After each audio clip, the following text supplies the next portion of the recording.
let's see. Firstly, I hope everyone received the emails and you're all working hard on your first problem set, which generally problem set we do on Thursdays.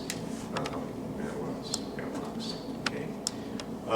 So as far as our office hours go, time that I think works best for me and everyone is Tuesdays, 1 o'clock to 2 o'clock, and I'll be there in one of the interaction spaces in the southeast corner of the building in the Seaquick area. So I'll just be hanging out, having an espresso. We can talk, all right? You can even buy your own espresso, or coffee. As far as Manuel's office hours go, we're trying to decide on the best time there. It seemed that the best time, according to the poll, was right before class on Wednesdays.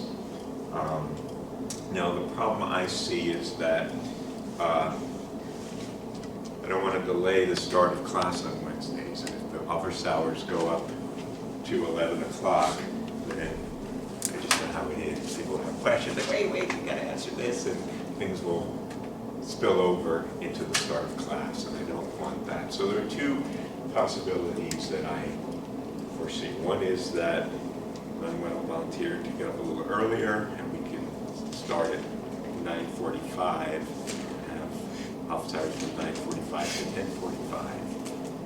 Does that work for people? Does that work for you? Yeah. Okay, so that's what we will do. Wednesdays, 9:45 to 10:45 a.m. and room GBA. Right, space for that. All right. Excellent. So there was some technical difficulties which will all be corrected now. Yeah. Well, if people is going to show up this Wednesday, we can do it in the also that sunset room. Yeah. In that corner for this Wednesday. All right. Well, we'll say that.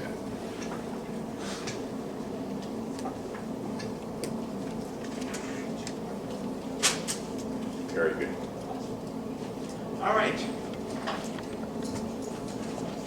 Good. All right. So let's see. We're doing a review of last semester, and we talked last time about the general concept of quantum coherence, and particularly reviewed certain important aspects of the density operator, which allows us to quantify the notion of quantum coherence. And as we discussed, the subject of quantum optics has its heart really, this is not good, blue.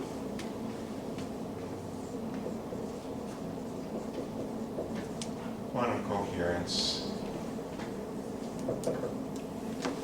in the electromagnetic field itself.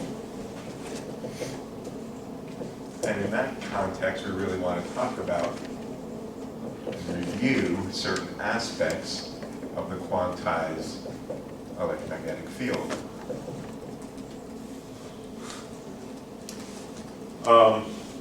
As we've discussed, really, this is about quantum field theory, and it is the underlying foundation of the duality of waves and particles.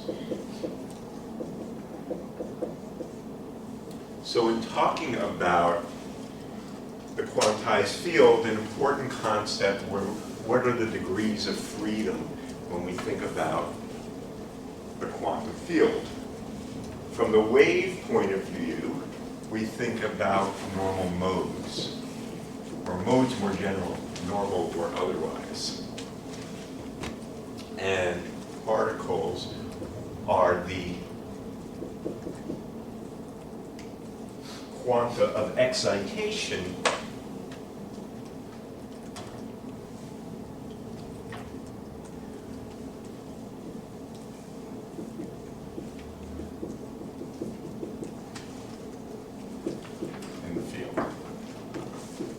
this case, of course, those particles are photons.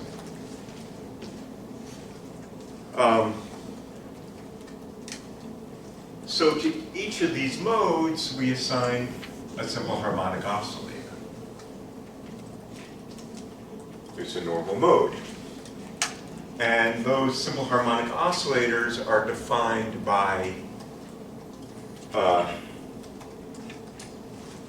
observables that represent certain aspects of the field. When we think about the modes, we think about the quadratures. So when thinking about wave mechanics or a particle undergoing simple harmonic oscillation, we think about it as having a position of momentum in the context of the modes. Those are the quadratures, and I'll just generically label them for the moment by some index k, which, as we might, that index depends on the modes we're talking about. We quantize this in terms of the canonical commutation relation. And the excitations of the modes are created and annihilated by operators A dagger A, which satisfy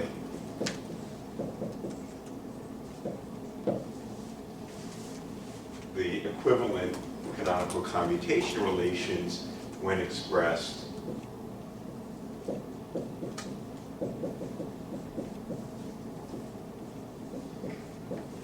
this way. And of course, this is the quantized version of the complex amplitude of the mode. So as we had discussed, the ladder operators of the simple harmonic oscillator can be and should be understood in terms of the quantum version of the complex amplitude, representing the a real and imaginary part associated with the quadratures of the mode. Okay, yeah? So, just in this commutation on the left, Uh-huh. I was just saying h bar is 1. Well, as we have done before and we will do going forward, we always extract out whatever the characteristic units are. Okay? So these x and p's are dimension, as written here as sort of capital X and capital P, are the dimensionless position momentum. Whatever those dimensions are, characteristic dimensions. And we did that in the context of the field. We extracted out the characteristic scales associated with the electric and magnetic fields, and the quadratures appeared that way. Right? Right. So the particular question of what modes, we often think about what we call box quantization. So we imagine our field in a box that allows us to have a countable set of modes. It's not required that we do it, but it's of convenience that we do that. And we had two kinds of situations depending on the boundary conditions that were important to define the modes. We've had hard wall boundary conditions. We thought about standing wave modes.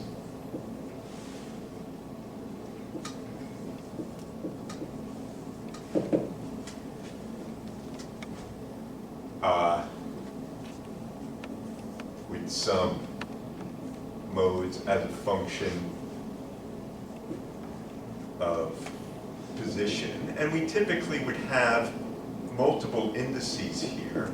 We would have perhaps some polarization associated with that mode. We might have some transverse mode as a function of the transverse position relative to the axis of the cavity, for example. separating out. So this is the mode, the transverse mode, this is the longitudinal mode. If I thought about, for example, T, M, N modes, Gaussian modes of a cavity, for example, right? And we have boundary conditions here, depending, say, of the length of the cavity, for example. We often, either if it is the case, for example, in a ring cavity, or just for convenience, thinking about traveling wave modes,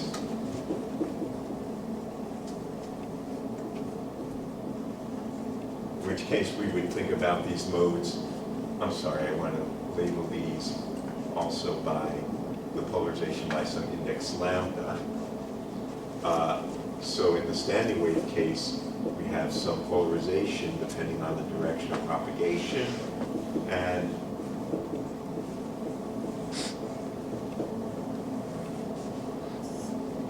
we may or may, well, let me not necessarily put in, it's a question of how we normalize these modes, whether or not I want to include the size of the box in my definition of mode.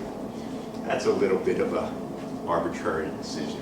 Let me put it back in here, in which case this guy, I would have a 1 over square root of L, and this has the units of 1 over the square root of the area.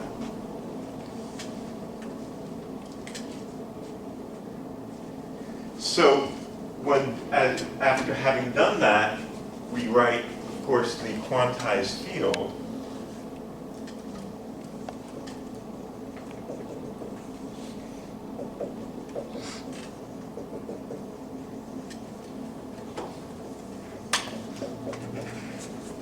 As a function of position and time, say in the Heisenberg picture, let's say for the free field, in the Heisenberg picture, as a sum over all the modes, with the characteristic units here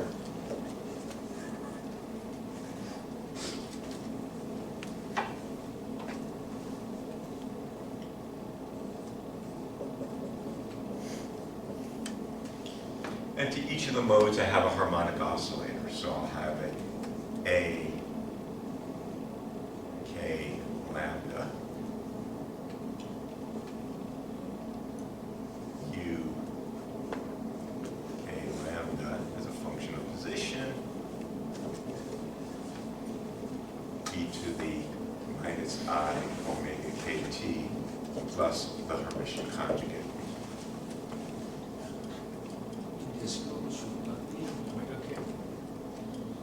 Omega sub k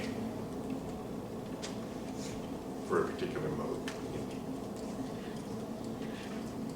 Okay, and of course this part we call the positive frequency component of the field.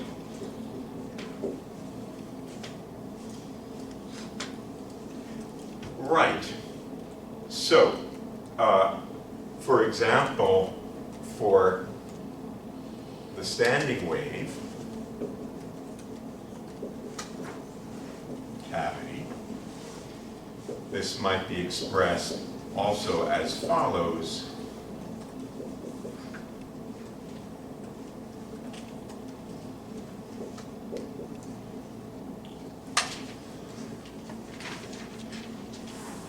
As this is now a real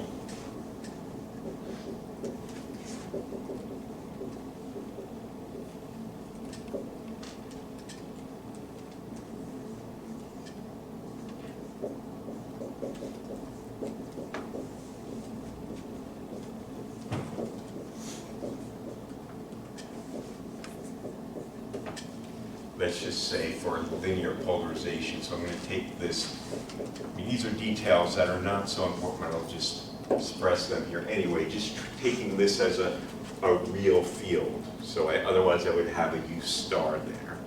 So as a standing wave, now I can factor out the time dependence from the, I'm sorry, I keep going back and forth in my head whether I want to call the position R or X. And this, of course, can be re-expressed in terms of the quadratures.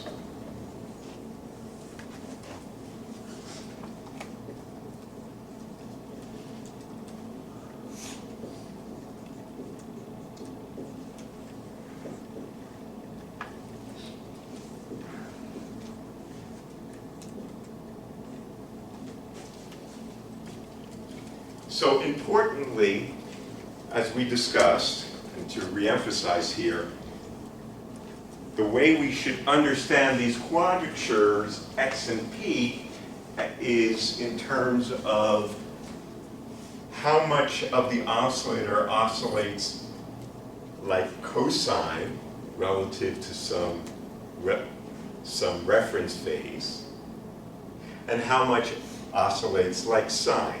Any harmonic oscillator that is oscillating with a fixed frequency can always be expressed as some amount of cosine and some amount of sine.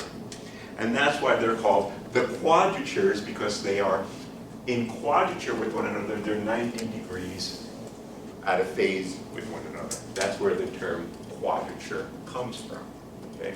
If I had, for example, just for the heck of it,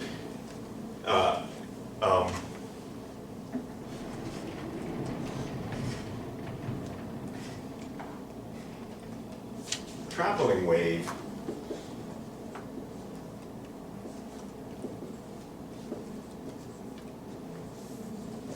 then I could write this, for example, also for linear polarization.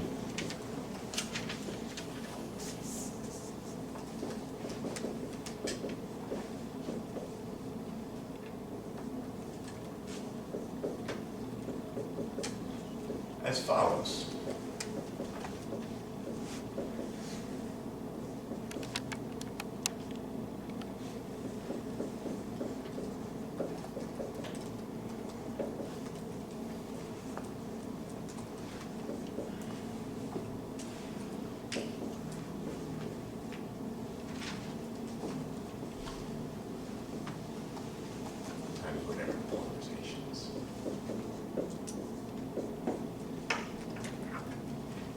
So once again,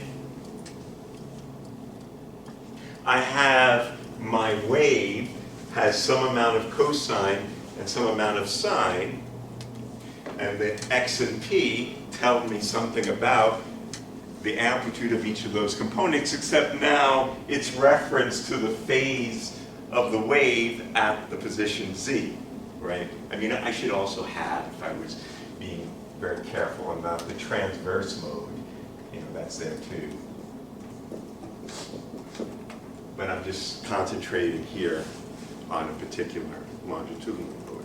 So again, that's what the quadratures represent. They represent the amount of cosine and the amount of sine that the oscillator relative to some fixed phase. Okay? In the context of a traveling wave, the phase of the wave is different at different points in z. If I had a standing wave, it would be independent of that. Okay. I just want to make one other reminder about one other thing, is that we talked about something that's not typically talked about in standard quantum optics textbooks, but it should, and one day I'll write that favorite book, which is about temporal modes.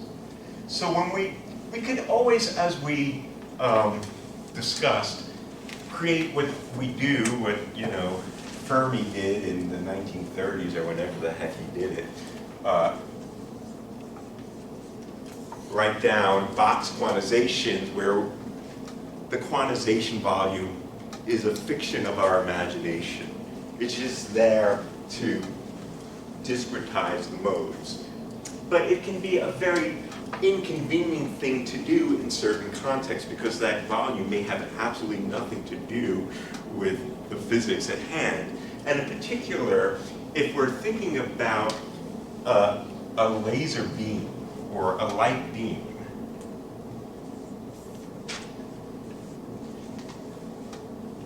we really don't, we could put boundary conditions, if we like, along the length of the beam with periodic boundary conditions. But what the heck do they mean, and what's the point? what we really are thinking about in that case is that we have a beam which might, for example, have a certain intensity. And in that case, we're really not interested at this point in the thinking about the number of photons in a mode, but about the flux of photons. That's kind of what defines this.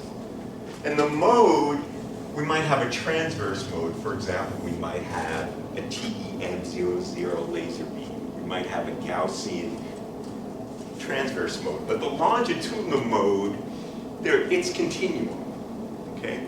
In that case, if we're thinking about, for example, looking at photon counting with some detector on that beam, it's more convenient, instead of thinking about these as a function of space, thinking about them as a function of time.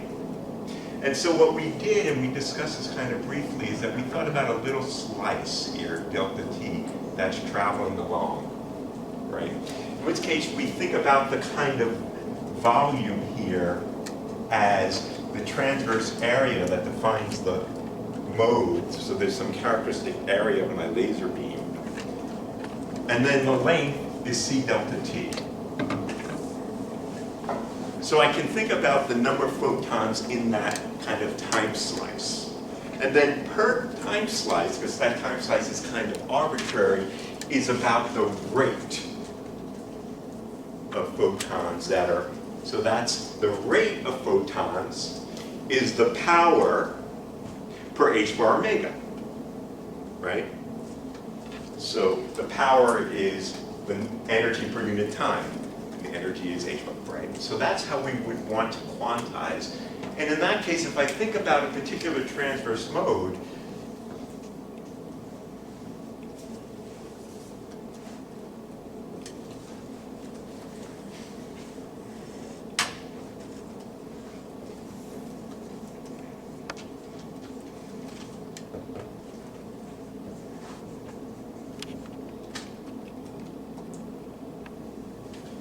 I would want to write in this approximation the positive frequency component for the free field in the Heisenberg picture in the following way.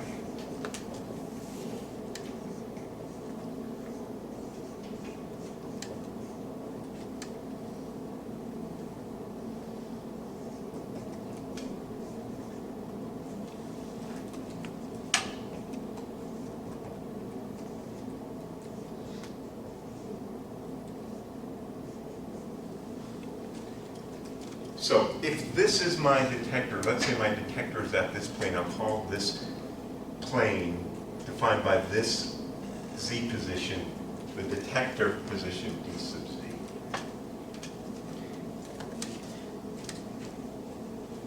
What this would represent in classical optics, if I took the hat off of this thing, this A we would call the pulse amplitude. It's the slowly varying amplitude of the electric field that's modulating whatever this carrier wave is. And so we've just basically quantized that picture, where we think about this as a pulse in some sense. Okay? And what are the units then of this A? Because this can't be dimensionless. Here we had a V. Now here we have AC, we're missing something. 1 over the square root of time. Right? We've kind of taken the delta t out and defined that in here. And so what this is thinking about this is we have different temporal modes that are approaching, and if they don't overlap, they commute. When they do, I'm going to take delta t to 0, and then it becomes a delta function. So my commutation relations for this particular spatial mode satisfy commutation relations that now look like this. Okay. course, if I had different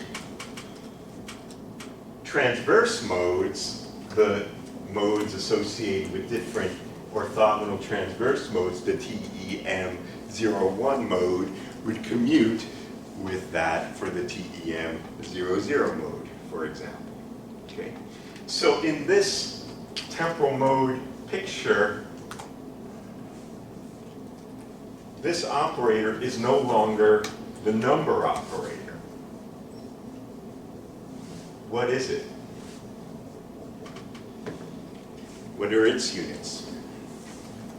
1/time. This represents the rate. So if I look at the expectation value of this represents the rate at which photons are incident over this area of the detector.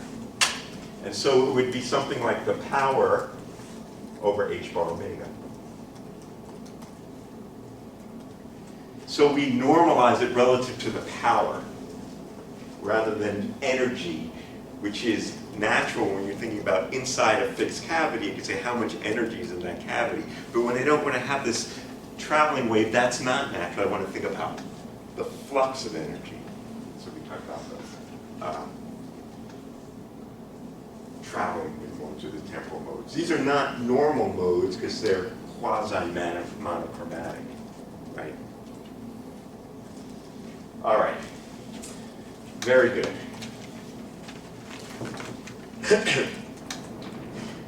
So, in thinking about, I guess there's maybe a couple of other things I wanted to say before I moved on. So, when we think about the quanta of the things, those are the particles, those are the photons. Now, the photons are particles like any other particles, like electrons. Of course, they're not exactly like electrons. They have other properties. They're massless, which means they're always relativistic. And because of that, quantum optics is low energy relativistic quantum mechanics. The only way you can have low energy relativistic quantum mechanics is if things are massless, right? There are also bosons. A photon can be in an eigenstate of a Hamiltonian, in which case its energy is h bar omega. It doesn't have to be. I could have a photon which is not in an eigenstate of the Hamiltonian. It could be in superposition, not have a definite energy. We could also think about it in terms of an eigenstate of momentum.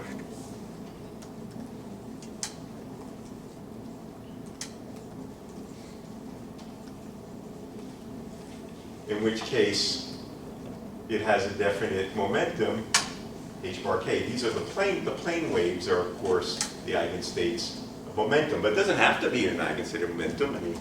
This Gaussian beam is not an eigenstate of momentum.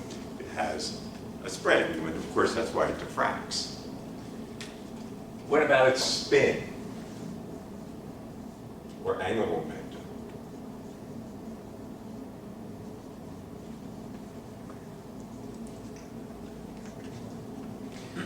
Well, it has a definite spin. The spin of the photon is what? 1.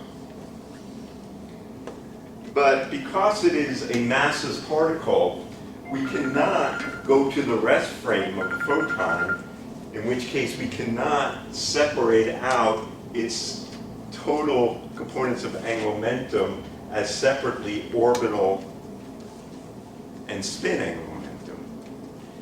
We can, on the other hand, talk about its helicity.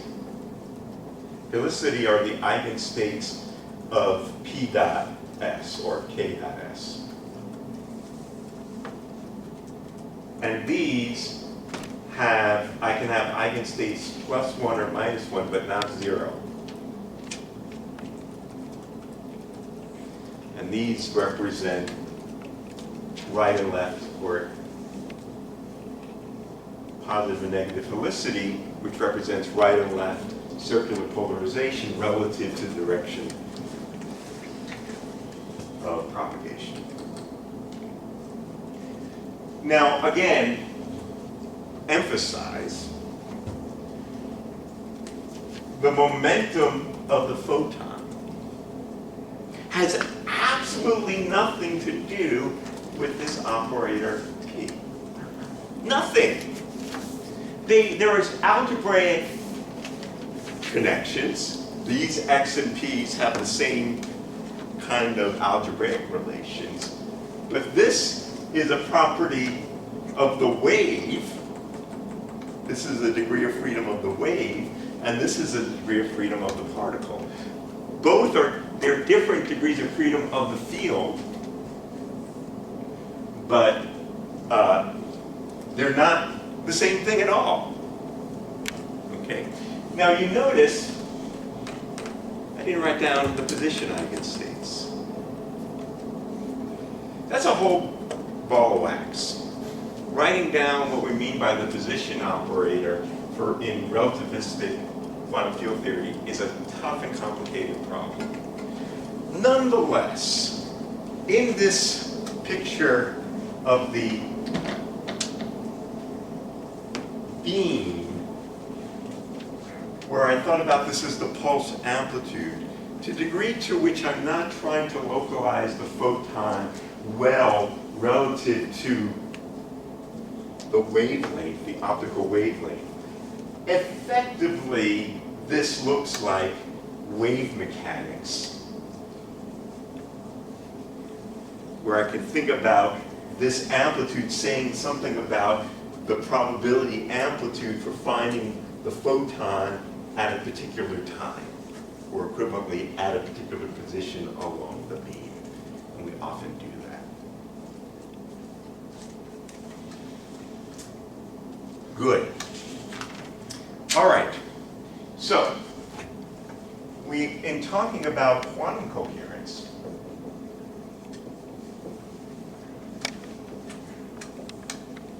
the star of our show, as we discussed at the end of last semester, were the Glauber correlation functions.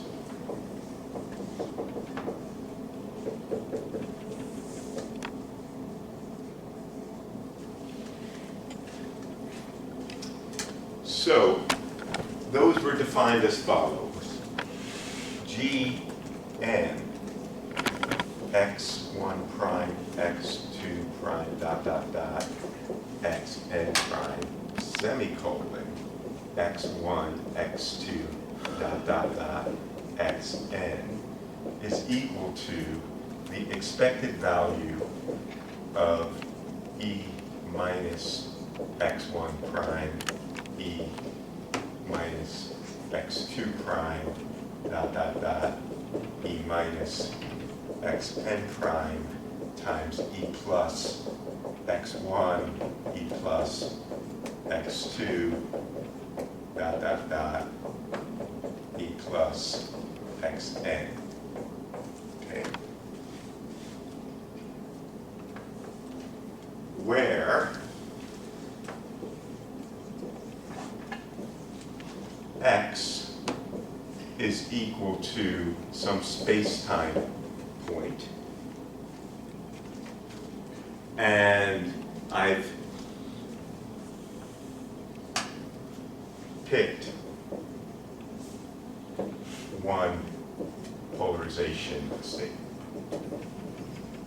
Okay, so I'm ignoring the vector nature, I'm just treating this as a scalar field that fixed the polarization.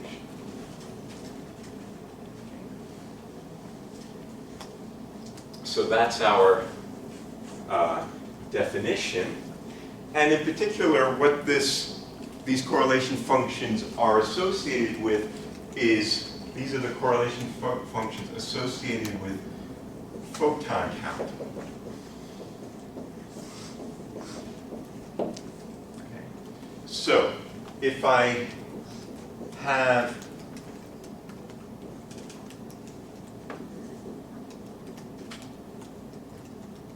n photon counters, which we thought about in the context of photoelectric effect,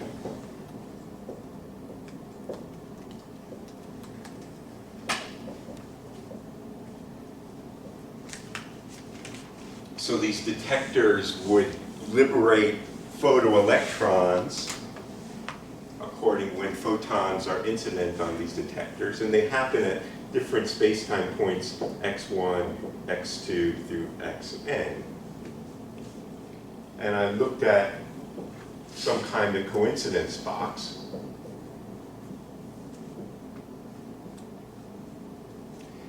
Then the rate of joint detection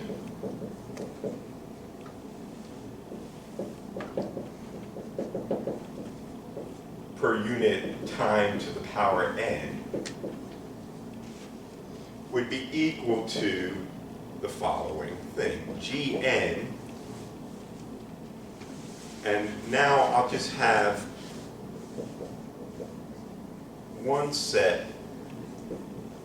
So I've set every x1 prime equal to x2 prime, and for every jth guy, this is at the same space-time point. So it only has n, if it only has n arguments, we mean the following.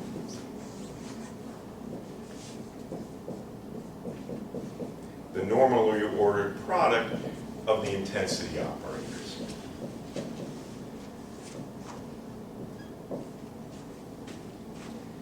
And here, the intensity is the square of the amplitude. Of course, the true intensity would depend on some other constants like 4 pi's or epsilon naughts or the like, but we'll just write it as such.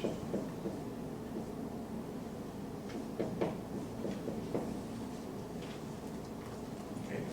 Now you remember what we mean by normal ordering.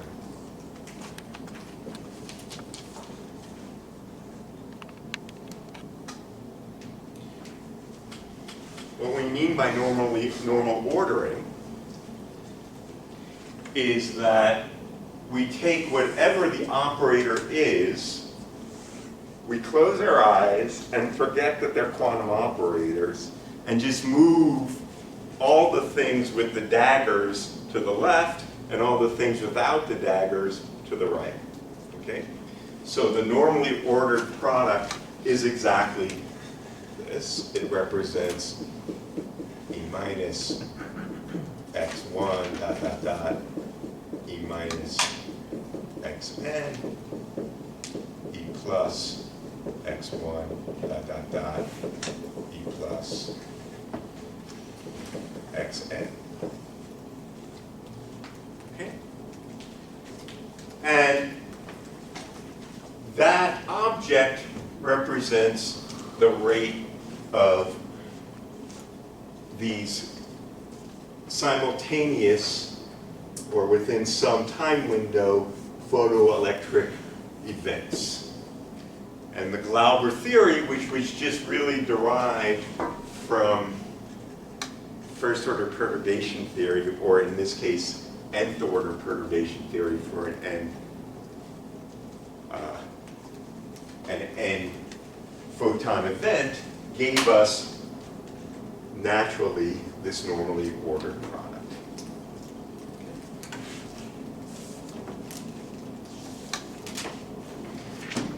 Now, to understand what we mean by quantum coherence in this context, or coherence more generally, we want to contrast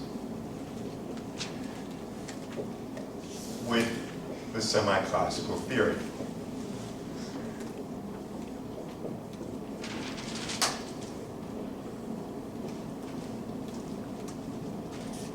So what do we mean by the semi-classical theory? What we mean by the semi-classical theory is that the field is treated as a classical, perhaps stochastic field.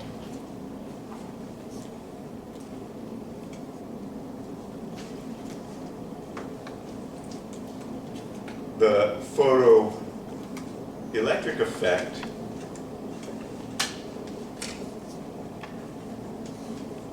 is quantum. That's the semi in semi-classical.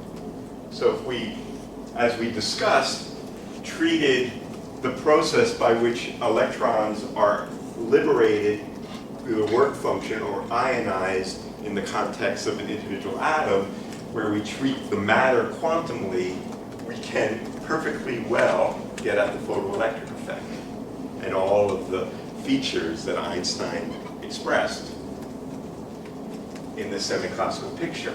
In that context, if I looked at a beam of light incident on a photodetector, then if I looked at the current, let me write it as script di, as a function of time, I might see, depending on the nature of the current, something that looks like this. This is the photocurrent. And in the semi-classical theory, the photocurrent is equal to, up to overall constants, the intensity plus shot noise. Not shadow noise, but the shot noise. So, in the semi-classical theory, we say there's some intensity that's incident on this beam, incident on this detector. And the photocurrent, if there was no quantization of the photoelectrons, if I had a definite intensity, I'd have a fixed photocurrent. It would be something that would just be some deterministic without fluctuating in any way. In the semi-classical theory, the photocurrent depends on the intensity and what it is at a certain time, and then some process that we treat through our semi-classical description. And importantly, the shot noise here represents random Poisson process.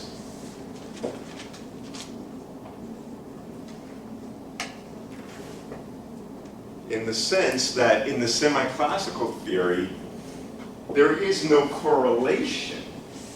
If I had two photoelectrons that would be liberated in, say, two different detectors, if there was a classical intensity that was incident upon those photodetectors, when those two photodetectors went click, so to speak, there'd be no correlation between them. There's nothing in the field that correlates those.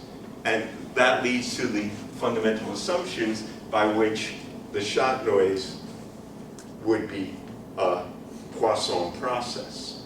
Of course, as we've discussed, when the field is sufficiently strong in the central limit theorem, a Poisson distribution looks like Gaussian distribution.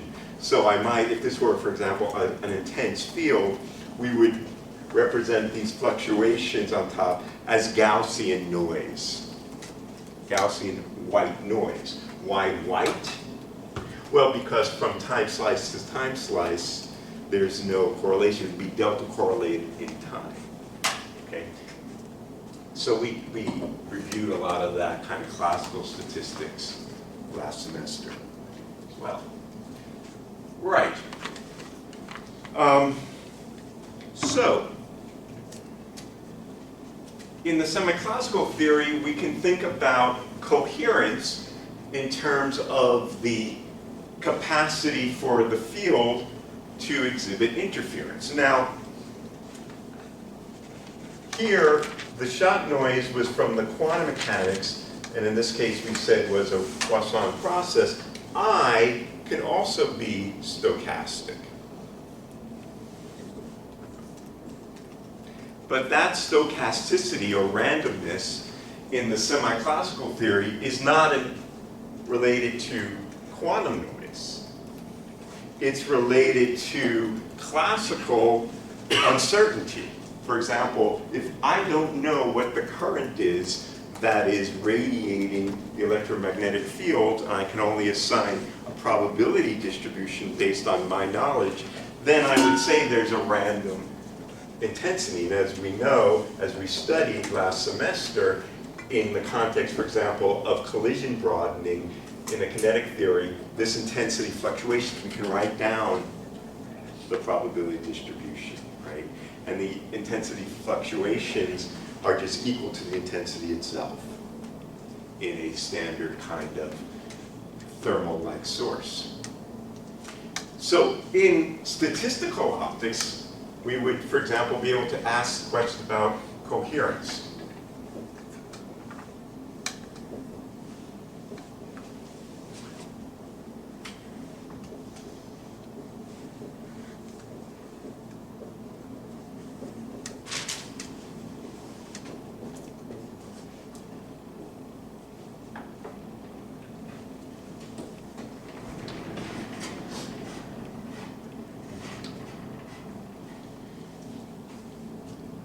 So the way I might ask, say, about coherence, temporal coherence, is by looking at a interferometer. For example, a Mach-Zehnder interferometer.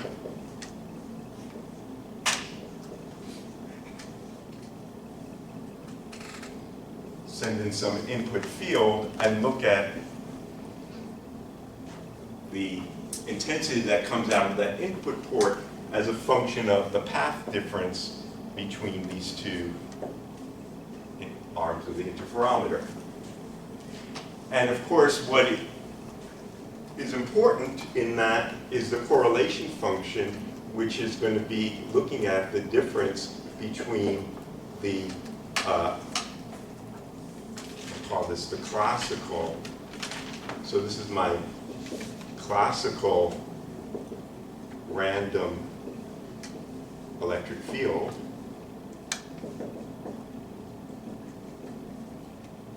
and I might be looking at the correlation between it at some time t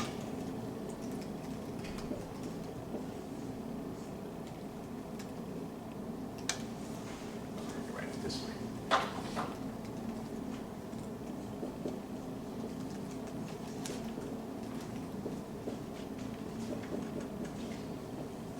Where T1 equals L1 over C. So this is correlating the field with itself at two different times. An interferometer, that's the interference, and I would average. This bar represents some average. It could be the ensemble average, or it could be the time average. And as we've discussed in the context of a ergodic field, those are one and the same. Right? And this is, of course, intimately related to something like this for when n is equal to 1, right? That would be the same kind of function. And this exhibits, as we've seen, this correlation function if I had, for example, a stationary ergodic field, and I looked at the interference, the output photocurrent as a function of tau. Of course, that is related to the output intensity because the shot noise doesn't correlate. It's only the correlation of the intensities that matter. I would see something like this.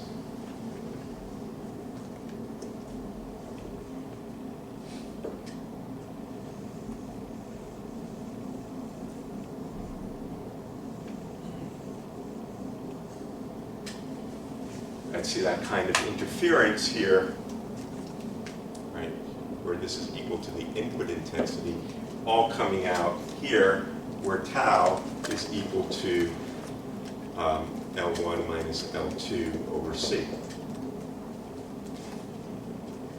And this would represent this decay of the interference fringes, for example, is for a collision broadened source.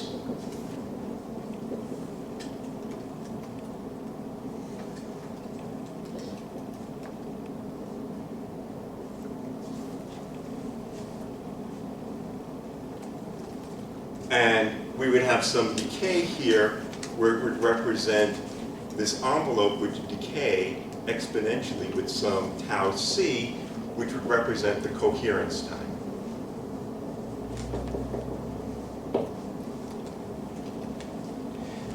Now, as we discussed, we can also try to get at this kind of same observation of, yeah. What does negative intensity mean in this context? Oh, that's a good point. That's crazy. That's not what I mean at all. What I mean is this. Sorry. Thank you, Zach. Okay. That was totally nuts. So this is tau, and this would be half the intensity. Of course, when so when the path length difference is big compared to the coherence length, then half of the intensity will come out here, and half of the intensity will come out there. Right?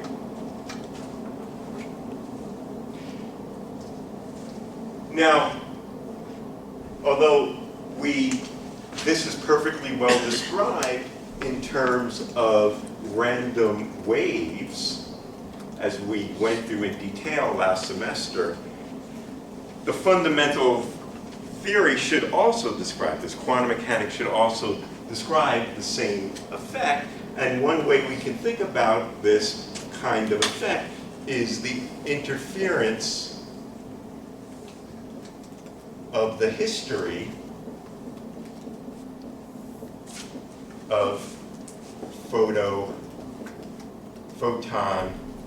trajectories. So we can think, since each one, the photo current that we see here is associated with a collection of photons incident on this detector, we can think about the history of each of those photons and what they do.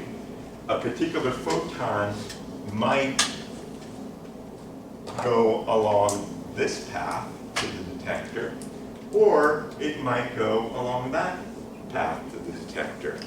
And the coherence has to do as to whether or not the quantum coherence has to do with whether or not those two paths interfere with one another.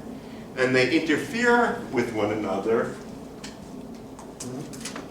if they are indistinguishable. If they are distinguishable, they don't interfere. And if they're partially distinguishable, we have partial interference. So this decay, we can think about this as there's a bunch of single photon wave packets, all of which have this form. If I were to look at the individual photon wave packets, in terms of that, this is their slowly varying envelope on top of the carrier wave. And when the two photons get out of step with one another by a path length that's equal to this width, the coherence time, times c, then those two photons don't interfere, and then I see just either this or that. So in this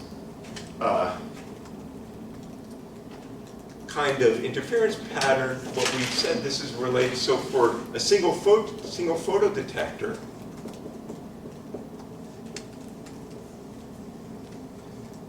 this represents histories of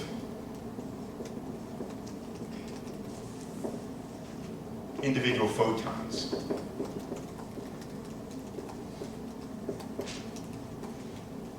And so each photon, quote unquote, interferes with itself.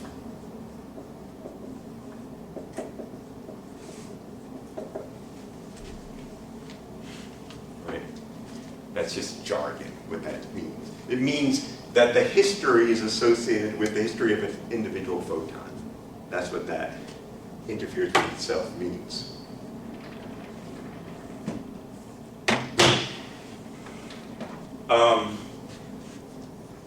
Now, things got more interesting when we thought not just about single photon counters, but two photon counters. So we imagined, for example, on a symmetric beam splitter, separated at equal distance from the beam splitters, 2 photon detectors, and we then delayed one photon counter relative to the other. Okay. In which case, I mean, the original experiment done by Hanbury, Brown, and Twiss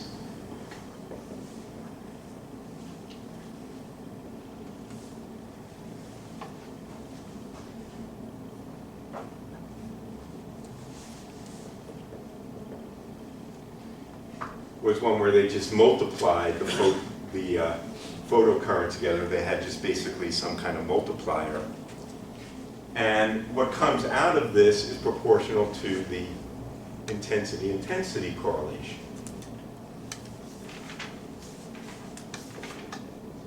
So they, instead of correlating the electric fields with one another, they correlated the intensities with one another. And what they saw, for the case of the same kind of mercury lamp or wherever the heck they used, thermal light source, as a function of tau, looked like this.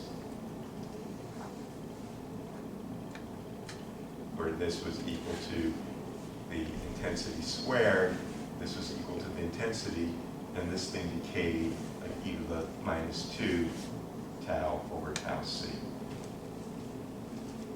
And so they saw the same decay envelope, and from that were kind of able to measure the coherence time of the source without having to balance a big interferometer.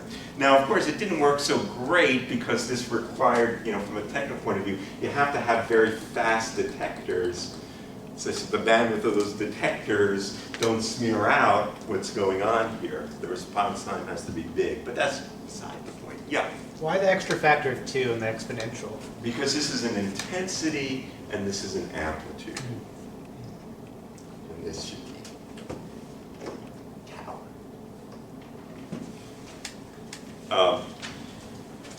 And so, as we described, this caused all hell to break loose in the late 1950s because Dirac said a photon only interferes with itself, and this represents 2 photons, and how the heck could this be? But Dirac was talking about this kind of interference experiment, not this. And this is also an interference experiment, but it involves interference of 2 photon histories.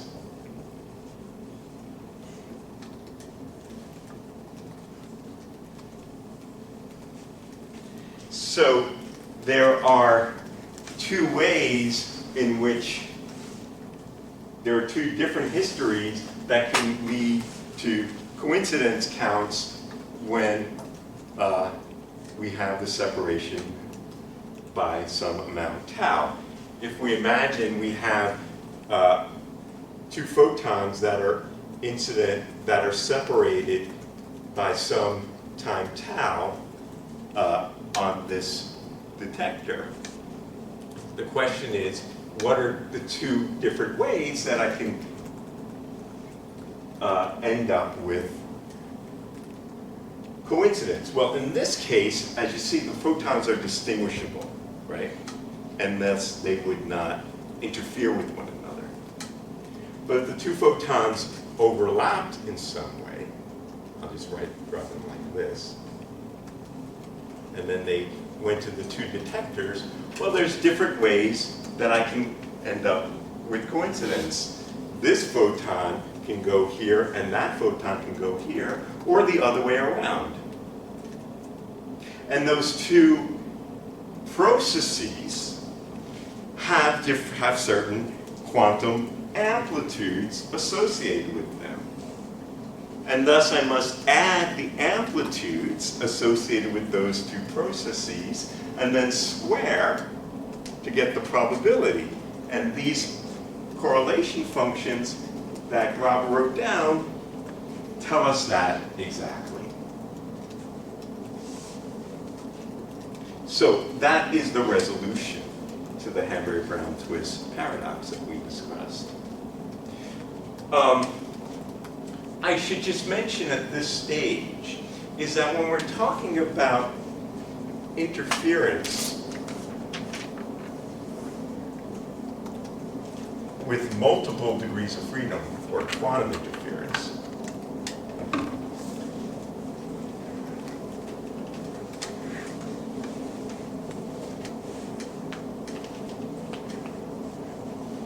for example, if I think about each particle as a degree of freedom of my quantum gas, then we come into an important concept that we haven't really discussed this semester, but will be the star of our show, last semester, but will be the star of our show this semester, which is entanglement.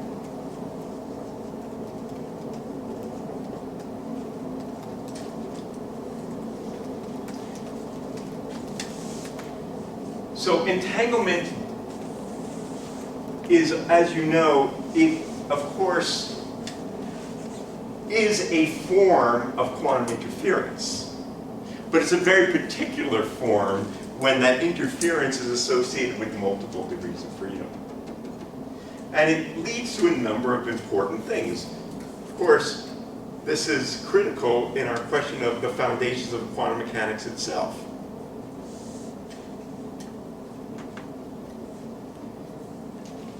The whole question about local realism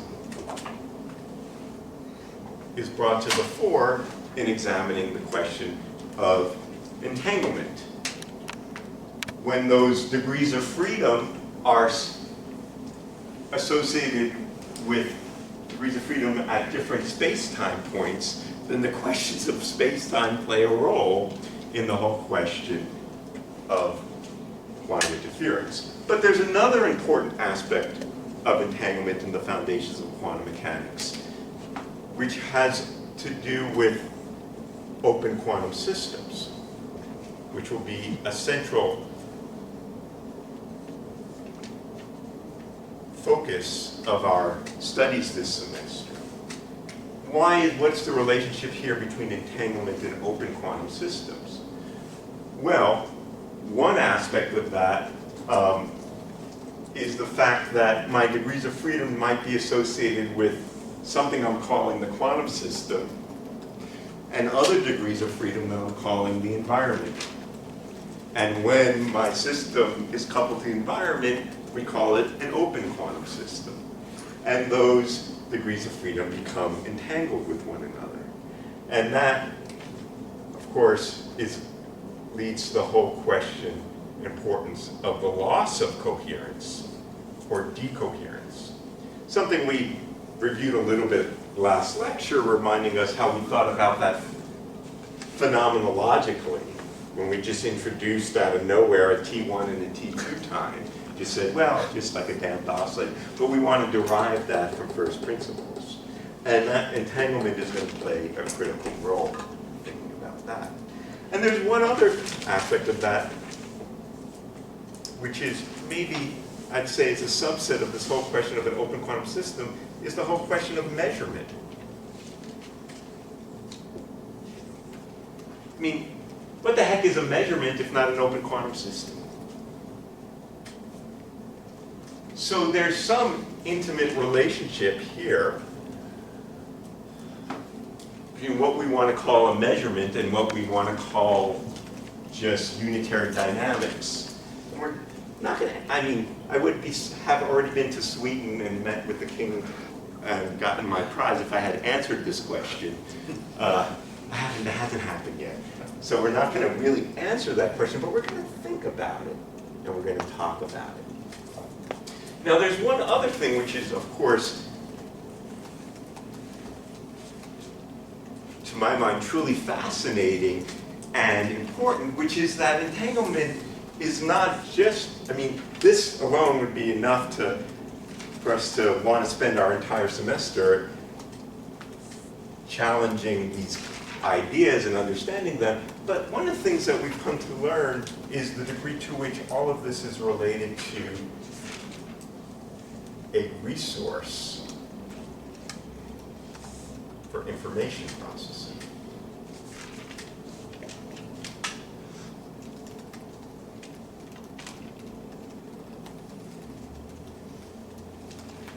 So, the distinctions that we've been drawing here between quantum and classical, I guess, between quantum and classical, can be best quantified between under what context does the system provide us resources for information processing that are distinct from the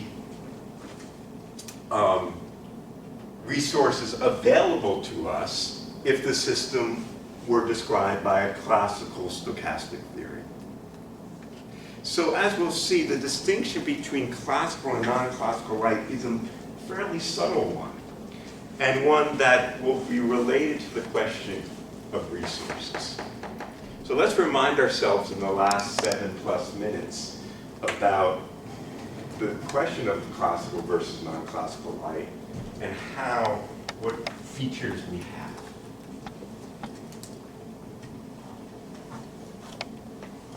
So, firstly, want to define how within the quantum theory, what subset of quantum states we are for the moment calling classical states of light, even though of course they're within the fully quantum theory, they are fully consistent with the classical theory, okay? So the set of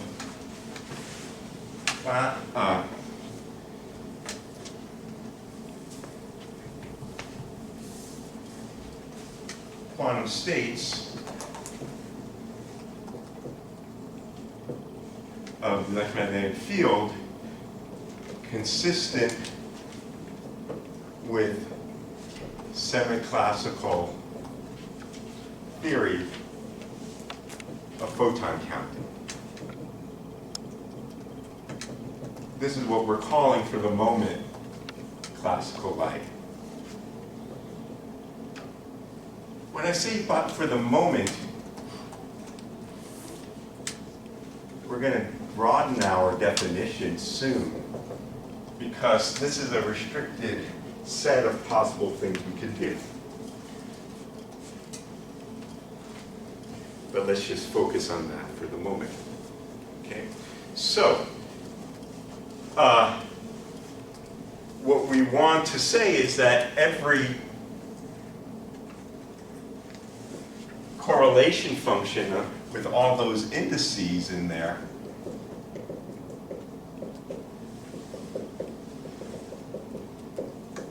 is equal to the average over a probability distribution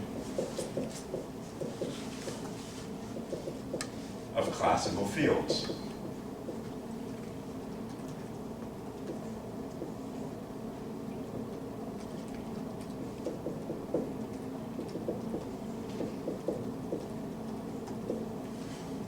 Okay.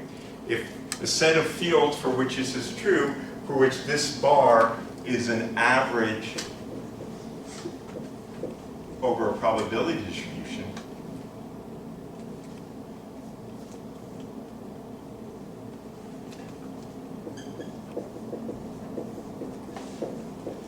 when I say a valid probability distribution, what I mean is the probability distribution satisfies what we want probability distributions to satisfy. They're everywhere positive functions and they're normalizable. Okay? So, what are the set of states that do that? Well, for example, if I had a specific example would be the case where I had this probability distribution was a delta function at some particular classical field. So the average would be just some particular field. So let us say, let's say e.g. In that case, what is the field that does that? Well, the field that does that is one in which the Glauber correlation function, let's look at it again,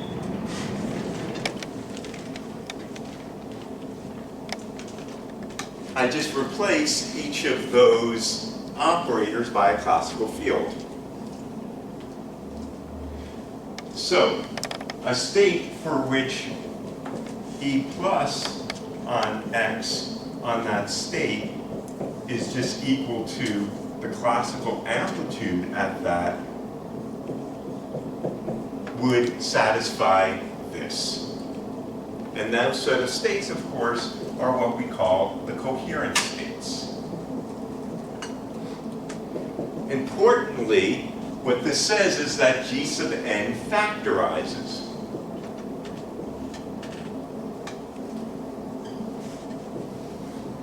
And when that's true, it just means uncorrelated, completely uncorrelated photon counts.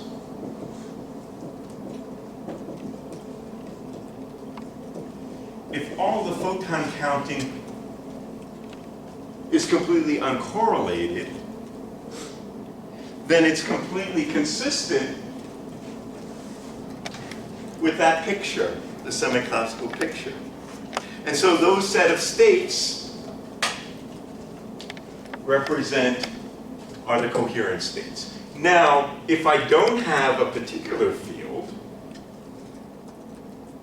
I have some probability of distribution fields, then I have to average this with a bar over the distribution of possible fields.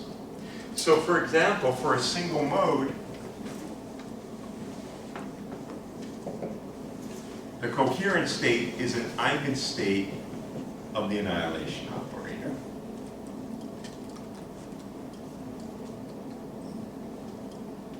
This is a multimode coherent state. But I can think now for an arbitrary, what we would call classical light, is a statistical mixture of coherent states.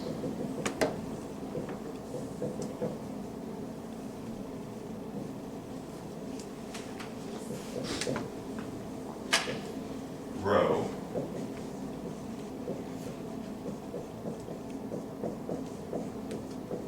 is a mixed state, generally. It is a statistical mixture of pure states. Each pure state is a coherent state with a ensemble distribution, which is a probability distribution, which is called the Glauber Sudarshan P representation. We'll talk about the P, Q, and W representations this semester. So if P of alpha is everywhere positive or non-negative and normalizable,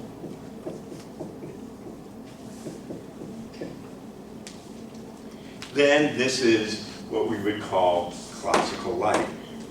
Because this is for a single mode. For multi-mode, we would just have a product, a tensor product of all, every state is in, every mode is a statistical mixture of that coherent state. And under that condition, the quantum expectation value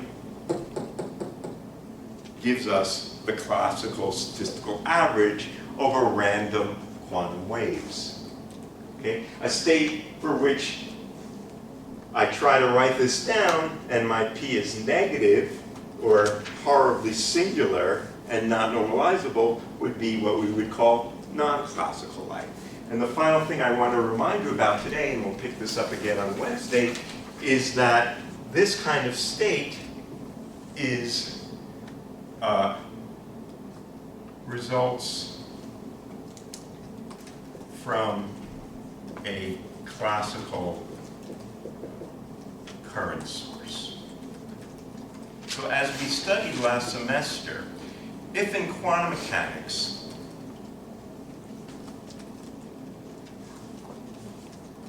I look at the quantized field, and I look at QED, quantum electrodynamics, of, say, electrons interacting with the electromagnetic field. But I treat the current as a C number rather than as the Dirac field. Then the resulting state of the quantized electromagnetic field that is radiated is a coherent state. And if I have a statistical uncertainty on that C number, then the state is a statistical mixture.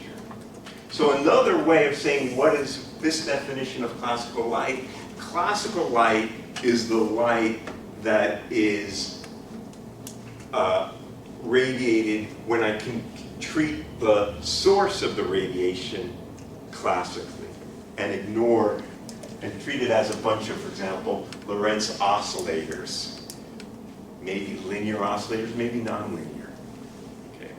But ultimately, if I can treat the source of the radiation classically, then the quantum state that I would get in the quantized field of the light would be a coherent state or a statistical mixture thereof.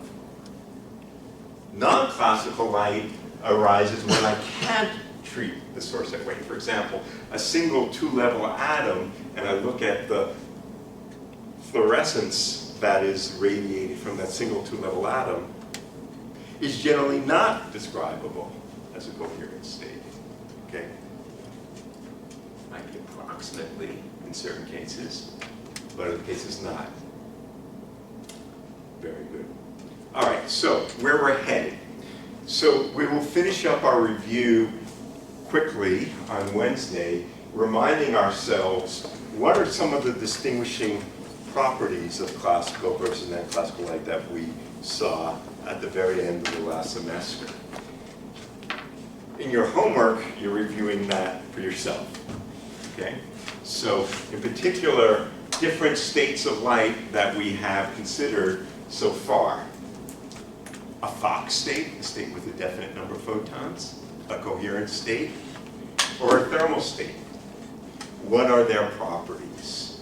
In what way do they have properties that are consistent with the semi-classical theory, and in what cases do they not? And then we're going to move on to think about a more general discussion about what we mean by classical versus classical versus semi-classical, when the measurement we're doing might be something more general than this. And we'll start talking about discrete states of light on Wednesday. All right? To be continued. See you.